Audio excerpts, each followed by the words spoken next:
The connection icon glowed phosphorescent blue, pulsing like the slow heartbeat of something half alive and half machine. I steadied my breathing, settled the neurorig's coils against the crown of my skull, and closed my eyes. A moment later, my body in the lab became an echo, and the abandoned servers of Gossamer Realms opened beneath me like a cathedral in reverse, its spires plunging downward into darkness instead of rising to heaven. Telemetry green, Tenzin said over the ground channel. His voice was brusque, professional, but laced with a reverence he could never quite hide. He'd been a Psysop in these realms, back when they still thrummed with players, modders, poets, and petty gods.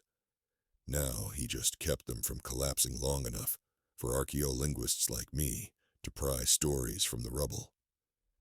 I materialized on a floating sandstone plinth. All around, fragments of world geometry hung in the void. Mosaic tiles of desert villages, drifting libraries turned inside out, a sky that wavered like silk draped across broken scaffolding. In every direction I heard it, the faintest shimmer of syllables, vowels fleeing consonants, breaths clipped short. The servers were dying, but the languages they carried refused to go quietly. I tapped my wrist, HUD. Objectives scrolled. Retrieve utterances logged as LXR archive, Yashul, suspected to contain last native recordings of Ziri, an upland language declared extinct 27 years ago. Acquire morphological data. Verify phonemic inventory. Extract cultural context if possible. Access node is 60 meters sunward, Tenzin said. Watch for gravity tears. I set off. Memory surfaces rippled underfoot, rendering late, struggling to remember how sand was supposed to feel. I passed half-sculpted avatars frozen mid-gesture. A trader with 1,000 glass bangles.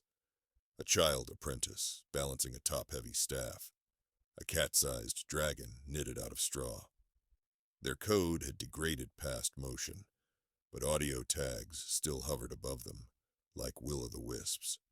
When my proximity threshold crossed, the tags flared into sound. Ni gu nu tse, the trader rasped. The line repeated twice, then frayed. I tagged it, logged the coordinates. The phrase was familiar. Part of a greeting formula documented decades ago by field musicians who had trekked the real-world terraces where the Ziri once cultivated cloud spruce. Most of what they recorded was lexical dust. Lists of plant names, kinship particles, bargain haggling. Nothing told you how it felt to hear a lullaby float across a ravine at dusk, or how elders teased toddlers into their first aspirated affricate. That was why we dove servers like this. Back before the diaspora, younger Ziri speakers had sheltered online inside custom shards of Gossamer Realms, building digital echo villages in which their grandparents' pronunciations could survive past the sea-level rise that scattered them. After the carbon storms took out the fiber between the highlands and the coast, the community splintered, then vanished. Their cloud hosting bills went unpaid. The servers idled, then failed. Only fragments remained, and even those were folding in on themselves. I reached a courtyard tiled in crenellated opal. An octagonal fountain floated 30 centimeters off the surface, pouring water that rendered without texture, pure particle math. Perched on the rim was an avatar flagged Admin Sabira. Her model kept flickering. Late-era polygon styling upgrading and downgrading as compression failed. She was the last keeper of this instance, rumor said, and a passionate amateur linguist. If her voice had survived, it would be a Rosetta Stone. I initiated a handshake. Code chimed, returned partial keys, then splintered into error glyphs. Sabira's face looped a single expression, brows lifting, mouth shaping an intake of breath she never finished. Tenzin, the admin asset's handshake is corrupted. Think you can force mount it? Stand by, he said. In the physical lab, he was probably coaxing a 40-year-old blade server with curses and caffeine. My display stuttered. Then Sabira stabilized, only for a moment, but long enough for a vocal payload to spill. "It'll do, Khan." Static. "Still here? If anyone." Another rupture. "Protect the words. They are the road back." Then she collapsed into polygons that evaporated like frost. I clenched my jaw. Even a fragment mattered. I initiated an autoparse, latching onto the waveform before it decayed entirely, and seeding redundancies onto the spool I carried. The spool wasn't physical. It was a quantum-secured cluster mirrored across 3 universities. But we called it a spool anyway, because unspooling stories felt truer than downloading data. Tenzin. I got 6.5 seconds of admin audio, plus partial meta tags. She says the words are the road back. Poetic, he answered. There's a deeper shard beneath the courtyard. Access tunnels hidden inside the fountain's data mesh. I can drop you if you're ready. Do it! The opal tiles revolved, opening into a throat of darkness. I stepped off the edge and let gravity rewrite itself. The stomach lurch was spectacular, like falling through a history that refused to forget. Light returned as a shimmer field. I landed in a canyon whose walls were pure syntax, layer upon layer of annotated waveform, each pulse tied to a glyph, each glyph to a meaning, each meaning stitched to a memory. This was no longer open-world VR. It was a linguistic reliquary, built by people who had fought erasure with every tool the metaverse allowed. My HUD flagged new assets, mnemonic stones. They hovered at shoulder height, 5 of them, glowing with a pale saffron light. When approached, each stone would play back not just speech, but the circumstances of its recording.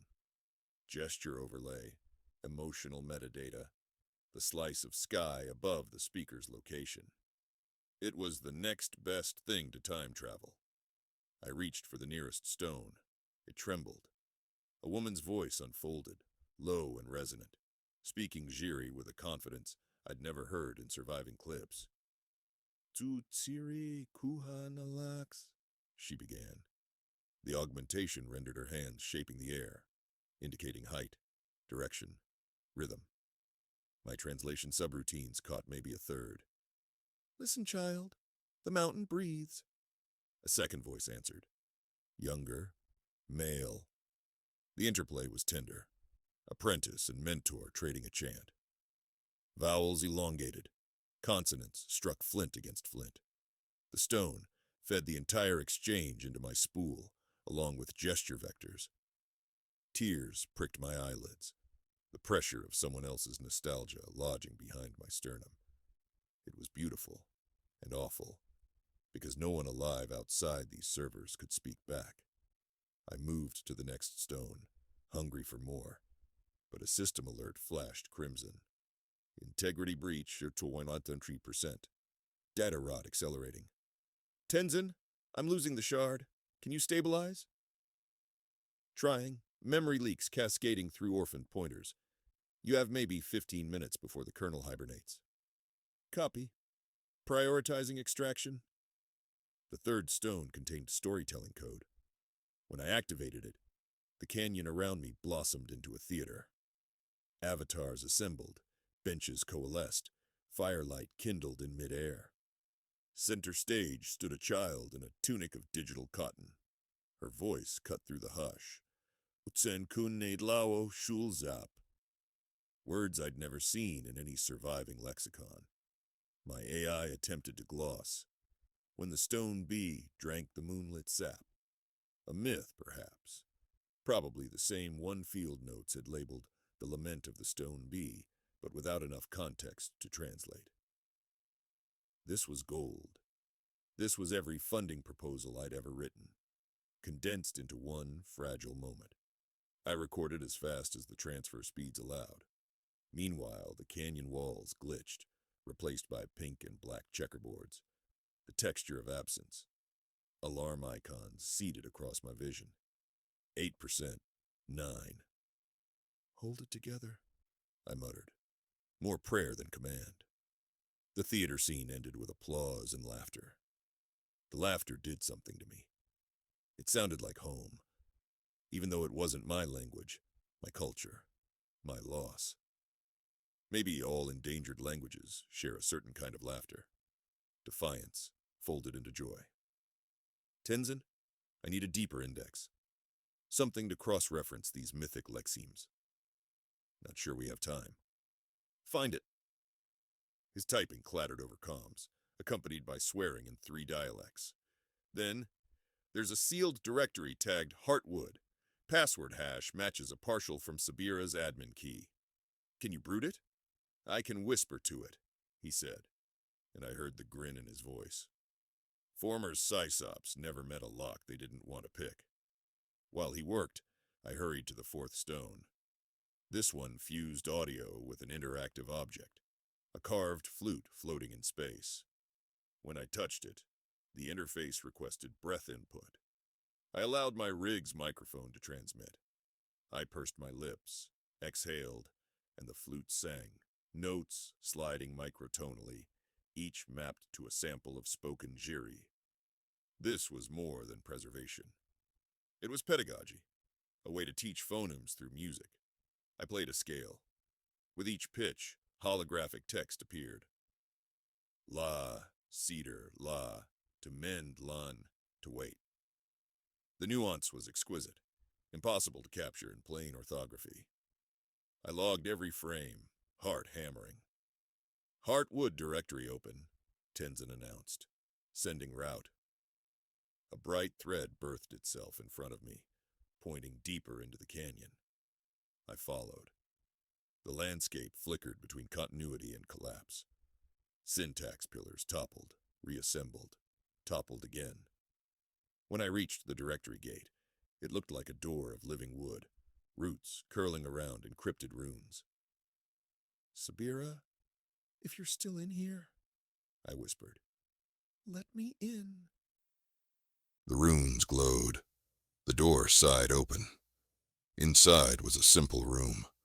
Walls draped with static garden tapestries, floor tiled in what might have been moss but resolved to pixels when I knelt. And at the center hovered a cube of translucent amber. Trapped inside was a cluster of waveforms, the last voices of the last fluent Ziri elders. I reached out, but a barrier flared. Pop-up text scrolled, condition, contextual reinstatement.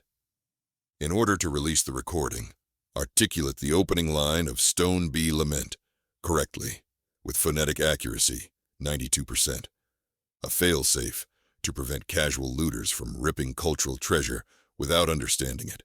Clever. Cruel. Tenzin, did you hear that? Loud and clear. You have the line? Only fragments from the theater clip. Need to reconstruct. Clock says 6 minutes. I replayed the child narrator's opening sentence, isolating each phoneme, slowing them to syrup. The lament's first line had 5 words. My AI flagged probable allophonic variation I'd missed. I practiced aloud, rig sampling my attempt, comparing to baseline, highlighting errors in red. 4 times I tried. Best score, 85%. Relax your uvula, Tenzin coached. Your QoS is choking. Easy for you to say. Perspiration soaked the collar of my haptic suit.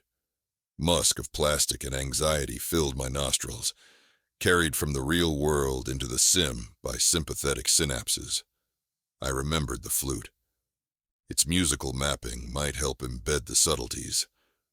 I toggled its interface, conjured the instrument. Each note corresponded to a vowel cluster. I played the syllables of the first 2 words like a melody, letting muscle memory bypass conscious self-doubt. Then I spoke. Otsen kun netlawo. Green bars surged. 88%, 91%, 93%. Barrier dissolved. The amber cube cracked, petals of sound blooming outward. Layer upon layer of speech spilled into the room. Lullabies, harvest chants, whispered endearments, spirited debates. All the unrecorded corners of Ziri life that had ever slipped through academia's net now cascaded around me, demanding to be heard. I opened every sensor, spooling everything. The server's degeneration raced below me, 2% remaining stability. But for these seconds, time bowed its head. In the swirl of voices, one phrase repeated, urgent. Kanre Tsulidza, remember us walking. The cadence staggered me. It was not a plea, but a command, spoken with the authority of ancestors, addressing future strangers, addressing me. Tenzin, we've got it all, I said thickly. Let's evac. On your mark. I fired the exit macro. The room folded inward, world geometry shredding. Weightlessness seized me, a reverse birth through collapsing code tunnels. Then the lab returned. Fluorescent lights, humming vents, faint antiseptic. My rig disengaged with a hiss. Across the console, transfer indicators blinked triumphant blue. We'd captured 57 minutes of pristine Ziri audio and 3 terabytes of contextual metadata. Tenzin leaned back, rubbing his eyes. Not bad for a day's tomb rating. I laughed, but emotion snagged the sound halfway. We have a language to resurrect. Multiple, he corrected, gesturing at secondary downloads. Stray Ainu folk songs, a cluster of Eyak fishing terms, an entire seance in Manx Gaelic. I hadn't even noticed those hitchhiking along the pipeline, cross-linked by archival taxonomy. Extinct languages were pack hunters, it seemed. They traveled together when given the chance. News of the recovery traveled faster than the sun. Within hours, universities, diaspora cooperatives, and activist networks pinged our enclave. Some offered funding. Others demanded repatriation of data before bureaucrats could bottleneck it. Still others, corporate metaventure capitalists, floated NDAs dripping with honey. Sabira's parting words rang in my ears. Protect the words. They are the road back. We established an open-access trust ledgered on blockchain and governed by representatives from the surviving Ziri diaspora factions. The raw files would remain free, immutable, but derivative commercial work would owe revenue shares to community funds. It was a fragile solution, but better than letting the voices slip into paywalled silence. 3 months later, we staged the first public Stone Bee Lament recital. The venue? A synthetic amphitheater woven from code salvaged out of the canyon, patched and polished into stability. Participants wore rigs or streamed flat, depending on resources. I stood backstage, heart pounding. Our choir consisted of linguistics grad students, diaspora elders with partial recall, and AI voice models trained to fill gaps. Each singer had practiced for weeks, coaxing mouth and memory into unfamiliar shapes. The result wouldn't be perfect.